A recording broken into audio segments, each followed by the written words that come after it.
Doctor Steven Smith তার জন্ম শতবার্ষিকী উদযাপন করছিলেন আর তার অনুষ্ঠানের আগত অতিথিরা তাকে প্রশ্ন করছিলেন যে ডক্টর স্টিভেন আপনার এই দীর্ঘদিন বেঁচে থাকার রহস্য কী। ডক্টর স্টিভেন উত্তর দিয়েছিলেন যে if you take care of your gut health for first 50 years that will take care of you for the next 50। অর্থাৎ আপনি যদি আপনার গাট হেলথকে প্রথম 50 বছরের জন্য কেয়ার করে থাকেন, পরবর্তীতে আপনার গাট হেলথ আপনাকে কেয়ার করে থাকবে। সুপ্রিয় শ্রোতা, ডক্টর স্টিভেন স্মিথ এই বিষয়টি দিয়ে এটি বোঝাতে চেয়েছেন যে আমাদের গাট হেলথ আমাদের সুস্থতার জন্য কতটা গুরুত্বপূর্ণ। প্রথমে জেনে নিই গাট হেলথ কী। মুখ থেকে শুরু করে আমাদের ইসোফেগাস, স্টোমাক, ইন্টেস্টাইন, রেকটাম এবং অ্যানাস পর্যন্ত এই পুরো সিস্টেমকে গ্যাস্ট্রো ইন্টেস্টাইনাল ট্র্যাক্ট অথবা গাট হেলথ বলা হয়। খাবার ব্রেকডাউন করা অর্থাৎ হজম প্রক্রিয়া সম্পন্ন করা থেকে শুরু করে নিউট্রিশন অ্যাবজর্পশন কিংবা বডি থেকে টক্সিনস বের করে দেওয়ায় গাট হেলথ গুরুত্বপূর্ণ ভূমিকা পালন করে থাকে। সুপ্রিয় শ্রোতা, এখন আমরা জানব গাট হেলথের কিছু গুরুত্বপূর্ণ সিক্রেটস। আসলে গাট হেলথের অবিস্মরণীয় দিকগুলো কি কি। প্রথমত হচ্ছে আমাদের গাট হেলথে যে ব্যাকটেরিয়া আছে, অর্থাৎ গুড এবং ব্যাড ব্যাকটেরিয়া দুটোই সহাবস্থান করে থাকে, আর এর অনুপাত যথাক্রমে 85:15, অর্থাৎ গুড গাট ব্যাকটেরিয়ার পরিমাণ 80% এবং ব্যাড ব্যাকটেরিয়ার পরিমাণ হচ্ছে 15%। আর এই গাট ব্যাকটেরিয়াকে গাট মাইক্রোবায়োটা, মাইক্রোবায়োম অথবা মাইক্রো অর্গানিজম বলা হয়। সুপ্রিয় শ্রোতা, আমাদের গাট হেলথে যে পরিমাণ ব্যাকটেরিয়া আছে তা আমাদের পুরো শরীরের সেলের চেয়েও 10 গুণ বেশি। এমনকি আমাদের রোগ প্রতিরোধ ক্ষমতার 70% নির্ভর করে আমাদের এই গাট ফ্লোরা বা গাট হেলথ কন্ডিশনের উপর। শুধু তাই নয়, আমাদের ফিঙ্গারপ্রিন্ট যেমন একজনের ফিঙ্গারপ্রিন্ট যেমন অন্যজনের সাথে ম্যাচ হয় না, ঠিক একইভাবে আমাদের গাট মাইক্রোবায়োটা বা গাট ব্যাকটেরিয়া আরেকজনের চেয়েও এর বৈশিষ্ট্য ভিন্নতা থাকতে পারে। এমনকি আপনার এই জন্যই যখন আপনি এক ধরনের খাবার যেটি আপনার জন্য সহনীয় হতে পারে সেটি আরেকজনের জন্য নাও হতে পারে, যে কারণে আপনার গাট হেলথকে নিয়মিত যত্ন নেওয়া উচিত। নাম্বার 1, যে আপনার ডাইজেশন এবং অ্যাবজর্পশন যাতে ভালোভাবে হয়, কারণ আপনার গাট ফ্লোরা যদি ভালো না থাকে, আপনার গাট হেলথ কন্ডিশন যদি ভালো না থাকে, তাহলে আপনার ডাইজেশন বা হজম প্রক্রিয়া ভালো হবে না। অপরদিকে আপনার নিউট্রিশন অ্যাবজর্পশনও ভালো হবে না, আপনি উইক ফিল করে থাকবেন, ফ্যাটিক ফিল করে থাকবেন, আপনার রোগ প্রতিরোধ ক্ষমতা কমতে থাকবে। সেকেন্ড যে কারণে আমাদের গাট হেলথকে নিয়মিত যত্ন নেওয়া উচিত সেটি হচ্ছে আমাদের স্কিন কোয়ালিটি এবং আমাদের স্লিপ কোয়ালিটিকে ইমপ্রুভ করার জন্য। কেননা আমাদের স্কিন কোয়ালিটি এবং স্লিপ কোয়ালিটি অনেকাংশে আমাদের গাট হেলথ কন্ডিশনের উপর নির্ভর করে থাকে। আর এই জন্য আপনি দেখে থাকবেন যারা প্রতিনিয়ত কনস্টিপেশনের শিকার হয়ে থাকে কিংবা যাদের গাট ফ্লোরা ভালো নেই, তাদের স্লিপ প্যাটার্ন ডিস্টার্ব হয়ে থাকে, তাদের স্কিন কন্ডিশন খারাপ হয়ে থাকে। সুপ্রিয় শ্রোতা, তৃতীয় যে কারণ সেটি হচ্ছে আপনার মেন্টাল স্টেটকে ঠিক রাখার জন্য। কেননা আপনার মুড কতটা গুড তা নির্ভর করে আপনার গাট হেলথ কতটা গুড।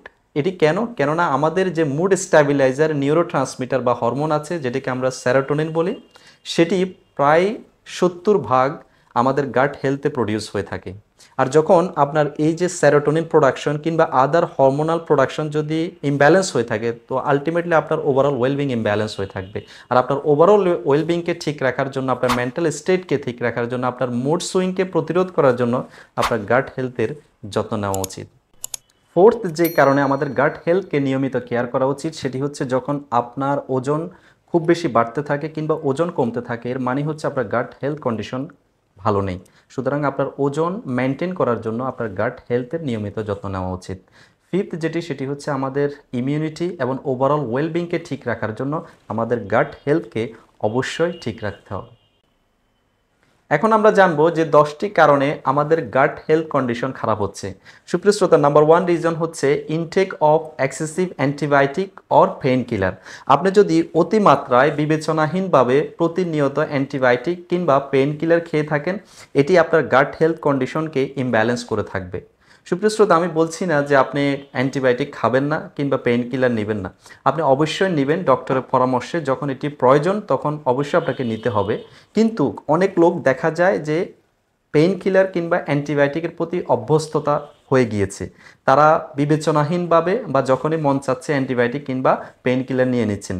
এর ফলে কি হচ্ছে যে আমাদের গাট ফ্লোরা যে মাইক্রোবায়োটা আছে সেখানে শুধুমাত্র জীবাণু নেই, সেখানে গুড ব্যাকটেরিয়ার পরিমাণ 85%।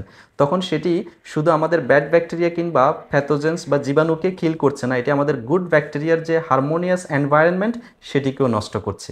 আর এজন্য আপনি ডক্টরের পরামর্শে নির্দিষ্ট সময়ের জন্য অ্যান্টিবায়োটিক নেবেন এবং সচেতনতার সাথে নেওয়ার চেষ্টা করবেন। সেকেন্ড যে রিজন সেটি হচ্ছে স্ট্রেস বা অ্যাংজাইটির মধ্য দিয়ে যাওয়া। আপনি যদি দীর্ঘমেয়াদী মানসিক চাপের প্যাটার্নের মধ্য দিয়ে যেয়ে থাকেন তখন এটি আমাদের যে স্টোমাক যে এনভায়রনমেন্ট, আমাদের গাট ফ্লোরা যেটি আছে সেটিকে অ্যাফেক্ট করে থাকবে। আমি আরেকটি ভিডিওতে এটি ব্যাখ্যা করেছি আমাদের গাট ব্রেন অ্যাক্সিস, যে অর্থাৎ আমাদের গাটের সাথে আমাদের ব্রেনের যে কানেকশন সেটি কীভাবে রেগুলেট হয়ে থাকে তা আমি অন্য একটি ভিডিওতে ব্যাখ্যা করেছি, ভিডিওটি দেখে নিতে পারেন। যখন আপনি দীর্ঘমেয়াদী মানসিক চাপের মধ্য দিয়ে যেয়ে থাকেন তখন এটি আমাদের ইমিউন সিস্টেমকে 3টি স্টেটে নিয়ে চলে যায়। আপনি যদি কনফিউশন স্টেটে, আমাদের ইমিউন সিস্টেম যখন কনফিউশন স্টেটে চলে যায় তখন আমাদের বডিতে বারবার ইনফেকশন হয়ে থাকে, তখন এটি আমাদের বডির যে সেল গ্রোথ আছে সেটি অনিয়ন্ত্রিত হয়ে থাকে, ক্যান্সার হওয়ার সম্ভাবনা থাকে। আপনার ইমিউন সিস্টেম যখন কনফিউশন স্টেটে চলে যায় ডিউ টু ওভার স্ট্রেস, তখন এটি আমাদের বডির সেলকে, আমাদের ইমিউন সিস্টেমকে যখন কনফিউশন স্টেটে নিয়ে যায় তখন আমাদের বডি সেল নিজের সেলকে শত্রু ভাবতে শুরু করে এবং নিজের সেলকে খাওয়া শুরু করে। তখন এটিকে আমরা অটো ইমিউন ডিজিজ বলছি, যেমন সোরিয়াসিস, আর্থাইটিস সহ নানান ধরনের অটো ইমিউন ডিজিজ। আমাদের ইমিউন সিস্টেম যখন ওভার অ্যাক্টিভ হয়ে যাচ্ছে ডিউ টু স্ট্রেস তখন অ্যালার্জিক রিয়াকশান দেখা দিচ্ছে। সুপ্রিয় শ্রোতা, শুধু তাই নয়, আজকের দিনে এই আমাদের স্ট্রেসের কারণে বা অ্যাংজাইটির কারণে বা ডিপ্রেশনের কারণে কিংবা ওভার থিঙ্কিং, নেগেটিভ থিঙ্কিং কিংবা কনফ্লিক্টেড লাইফ লিড করার কারণে নানান ধরনের আপনার অসুবিধা দেখা দিচ্ছে। শুধু গাট হেলথ নয়, এটা আমাদের ওভারঅল ওয়েলবিংকে নষ্ট করছে। সুপ্রিয় শ্রোতা, থার্ড যে রিজন সেটি হচ্ছে সুগার বা সুগার কন্টেন্ট ফুড এক্সেসিভলি খাওয়া। দেখুন, আমাদের গাট হেলথে যে ব্যাকটেরিয়া আছে, যে গুড ব্যাকটেরিয়া আছে এবং ব্যাড ব্যাকটেরিয়াও আছে। তো সুগার মূলত হচ্ছে আমাদের ব্যাড ব্যাকটেরিয়াগুলোর খাবার হিসেবে কাজ করে। তো যখন আপনি অতিমাত্রায় সুগার নিয়ে থাকেন কিংবা সুগার কন্টেন্ট ফুড খেয়ে থাকেন তখন এটি আপনি আলটিমেটলি আপনার যে ব্যাড ব্যাকটেরিয়া আছে সেগুলোকে আপনি এম্পাওয়ার করছেন, সেগুলো শক্তিশালী হচ্ছে। তো সেগুলো আপনার গুড ব্যাকটেরিয়াকে ডমিনেট করার সুযোগ পাচ্ছে। তাই কি করতে হবে? আপনার সুগার বা সুগার জাতীয় খাবারকে লিমিট করতে হবে। তারপর যে রিজন সেটি হচ্ছে ল্যাক অফ স্লিপ, পর্যাপ্ত ঘুম না হওয়া। আপনার ঘুম যদি পর্যাপ্ত না হয় তখন এটি আপনাকে আপনার যে গাট ফ্লোরা আছে সেটিকে অ্যাফেক্ট করে থাকবে। আপনি লক্ষ্য করে থাকবেন যে আপনারা যদি 2-1 দিন আপনার ঘুমের ডিস্টার্ব হয়ে থাকে তাহলে আপনি পরবর্তী দিনের বেলায় আপনি একটু লো ফিল করে থাকেন, আপনার মনে হচ্ছে খাবারও খেতে মনে চাচ্ছে না, এরকমও ফিল করে থাকে অসংখ্য মানুষ। তো এটি কেন হয়? কারণ হচ্ছে আমাদের যখন স্লিপ প্যাটার্ন বা স্লিপ রিদম ডিস্টার্ব হয় সেটি আলটিমেটলি আমাদের গাট ফ্লোরাকেও ডিস্টার্ব করে থাকে। দেন হচ্ছে excessive intake of highly processed junk food, unhygienic food. আজকে অসংখ্য মানুষ এই বিষয়ে আসলে অভ্যস্ত। আপনি দেখে থাকবেন আমরা প্যাকেটজাত যে খাবারগুলো আছে, যে প্রসেসড ফুড যেগুলো আছে সেগুলোতে আমরা হাইলি হ্যাবিচুয়েটেড, আমরা খুবই অভ্যস্ত। যেমন হচ্ছে চিপস, সফট ড্রিঙ্কস, তারপর হচ্ছে আপনার নুডলস, বিস্কিটস, এই সবগুলো আসলে হচ্ছে হাইলি প্রসেসড ফুড। তাছাড়া যে পিৎজা, বার্গার, ট্রান্সফ্যাট যেগুলো আছে কিংবা আমাদের জাঙ্ক ফুড যেগুলো আছে, হাইলি ফ্রাইড ফুড যেগুলো, অয়েলি ফুড যেগুলো আছে সেগুলোতে অনেক মানুষ আজ অভ্যস্ত। এর ফলে কি হচ্ছে? আমাদের এই ধরনের খাবার আমাদের গাট ফ্লোরাকে ডিস্টার্ব করছে এবং গাট ইনফ্লামেশনের জন্য এই ধরনের খাবার দায়ী। তাহলে কি করতে হবে? এই ধরনের খাবারের অভ্যাস থেকে বের হয়ে এসে লাইভ ফুড বা হচ্ছে আপনার হেলদি ফুড হ্যাবিট বিল্ড করতে হবে। তারপর যে কারণ সেটি হচ্ছে স্মোকিং এবং অ্যালকোহলে আসক্ত থাকা। আপনি যদি অতিমাত্রায় স্মোকিং কিংবা অ্যালকোহলে আসক্ত থাকেন তাহলে এটি আপনার গাট ফ্লোরাকে ডিস্টার্ব করে থাকবে। গাট ফ্লোরা ডিস্টার্ব হলে অবশ্যই আপনার ওভারঅল ওয়েলবিং ডিস্টার্ব হয়ে থাকবে। তারপর সেটি হচ্ছে পর্যাপ্ত পানি পান না করা। দেখুন, আমাদের বডির 70% হচ্ছে ওয়াটার। আপনি যখন আপনার বডিকে ডিহাইড্রেটেড রাখেন কিংবা ডিহাইড্রেটেড হয়ে যায় তখন এটি আপনি স্ট্রেস ফিল করে থাকেন, আপনার গাট ফ্লোরা ডিস্টার্ব হয়ে থাকে। সুতরাং আপনার গাট ফ্লোরাকে ব্যালেন্স রাখার জন্য আপনার বডিকে হাইড্রেটেড রাখা খুবই গুরুত্বপূর্ণ। তারপর হচ্ছে এক্সেসিভ ক্যাফেইন, চা কিংবা কফি। অর্থাৎ সাধারণত আমাদের চা কিংবা কফিতেই ক্যাফেইন থেকে থাকে।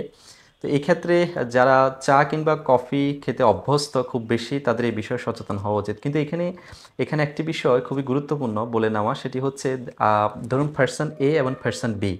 তো পার্সন এ খুব ভালোভাবে কফি কিংবা চা পুরো দিনে অনেকবার নিয়ে থাকে, তার কিছুই হয় না, সে এনজয় করে থাকে সেটি। তো পার্সন বি চিন্তা করলেন যে পার্সন এর যেহেতু কিছু হয় না, সে এনজয় করছে, তো আমিও নেই। তখন পার্সন বি যখন চা কিংবা কফি অতিমাত্রায় নিচ্ছে, তখন তার মধ্যে সেটি সহনীয় নাও হতে পারে। অর্থাৎ সেই ক্যাফিনকে ডাইজেস্ট করার যে এনজাইম, সেটি তার মধ্যে অনুপস্থিত থাকতে পারে কিংবা স্বাভাবিক মাত্রা নাও থাকতে পারে। তখন সে যে আনইজি ফিল করা, তার ভমিটিং, নজিয়া অর্থাৎ বমি বমি ভাব হওয়া, নার্ভাসনেস ফিল করা, স্লিপলেসনেস ফিল করা, এই বিষয়গুলো তার মধ্যে দেখা যেতে পারে। তো সেক্ষেত্রে কি করতে হবে? এই ধরনের খাবার পরিহার, এই ধরনের চা কিংবা কফি নেওয়া থেকে বিরত থাকতে হবে, বা নিলে অতিমাত্রায় নেওয়া যাবে না। এটি বোঝার একটি উপায় হচ্ছে আপনার বডিকে শোনা। Listen to your body. আপনার বডি কি রেসপন্স করছে আপনি সেটি নেওয়ার পর। যদি আপনার জন্য সহনীয়, ফেভারেবল হয়, ইউ ক্যান কন্টিনিউ। যদি আপনি মনে করেন যে no, it's not favourable to you, আপনার সেই ডাইজেস্ট করার ক্যাপাসিটি বা ক্যাপাবিলিটি আপনার মধ্যে নেই, so be aware of that. সেটি নিয়ে আপনি সচেতন হন এবং সেটিকে পরিহার করার চেষ্টা করুন বা অ্যাভয়েড করার চেষ্টা করুন। তারপর সেটি হচ্ছে ওভার ইটিং। দেখুন, আজ অসংখ্য মানুষের গাট হেলথ কন্ডিশন খারাপ হওয়ার একটি কারণ হচ্ছে ওভার ইটিং অভ্যস্ত থাকা।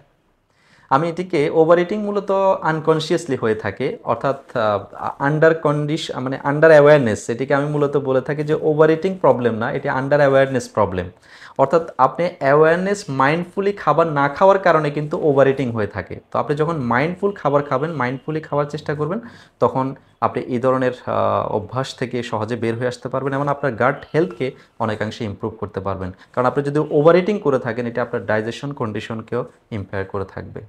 তারপর হচ্ছে খুব দ্রুত খাবার খাওয়া, taking your food too fast.